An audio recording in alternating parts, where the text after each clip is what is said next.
SSI, Supplemental Security Income Benefit, administered by Social Security, not to be mistaken with retirement or spousal or SSDI, survivor's benefits, anything else, just SSI. There's about 7.5 million beneficiaries that receive SSI benefits, and that's exactly what this legislation is focused on. All right, anyway, let's pop this article up. Actually, it's a screenshot of an AI summary. I kind of like these AI summaries, honestly.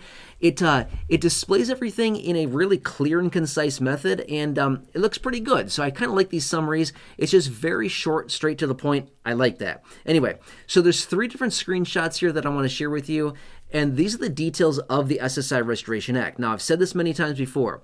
The SSI program was formed back in the early 70s, over 50 years ago under Richard Nixon. It was supposed to be an anti-poverty program. The program, unfortunately, has fallen significantly below the federal poverty line, which you've heard me talk about many times before. Actually, recently, I've talked about the federal poverty line, and this program has unfortunately fallen way behind and way below by a pace of over 35% below the federal poverty line. That's a massive, massive discrepancy, right? So what they want to do with it is raise benefits up to the federal poverty line, which would be a massive increase to benefits. It would also remove the marriage penalty. Again, as you can see here with these screenshots, the different details as far as what's encompassed within the federal poverty line.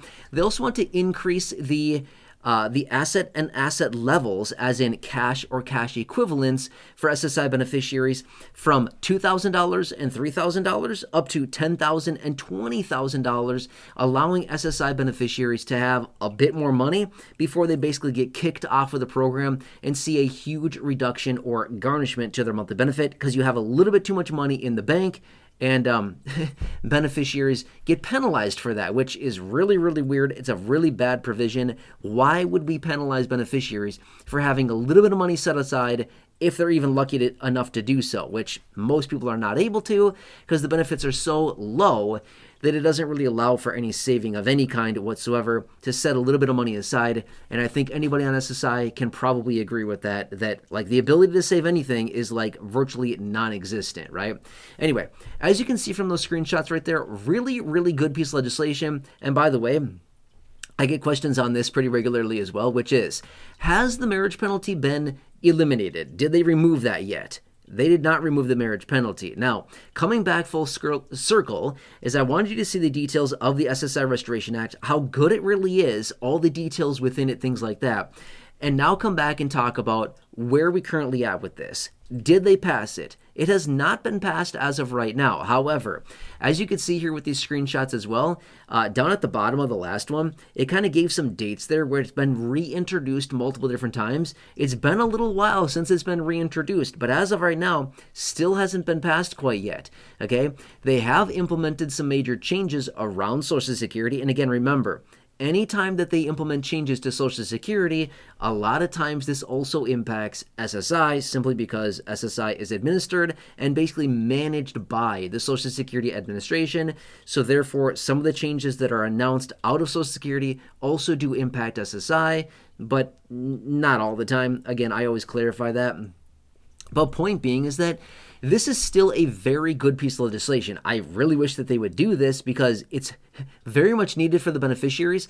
And realistically, how much would it really cost per year for them to just pass this and then lift benefits up to the federal poverty line, do what is necessary for the beneficiaries, everything that the beneficiaries need? Would it really cost that much? No, it actually would not cost all that much. In fact, over the last several years here, I have calculated the numbers on this. It would cost like $24 billion a year more. It's not that much money. I mean, don't get me wrong, like $24 billion to you and me is a ton of extra money. But, you know, collectively as a whole, 24 something billion dollars to lift 7.5 million people instantly out of poverty by lifting their benefit up to the federal poverty line and keeping pace with the federal poverty line on an annualized basis by raising those benefits up to that and keeping parity with that.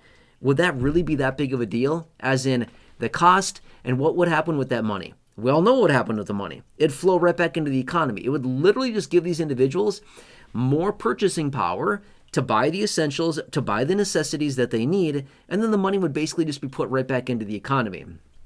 hopefully beneficiaries would be able to maybe peel off a little bit of that and put it in savings or set it aside for a different day in the event some major issue happens, something like that, and have a little bit of money aside. But for the most part, this would be extremely helpful, and also it would ultimately impact the economy, which is at the end of the day what they really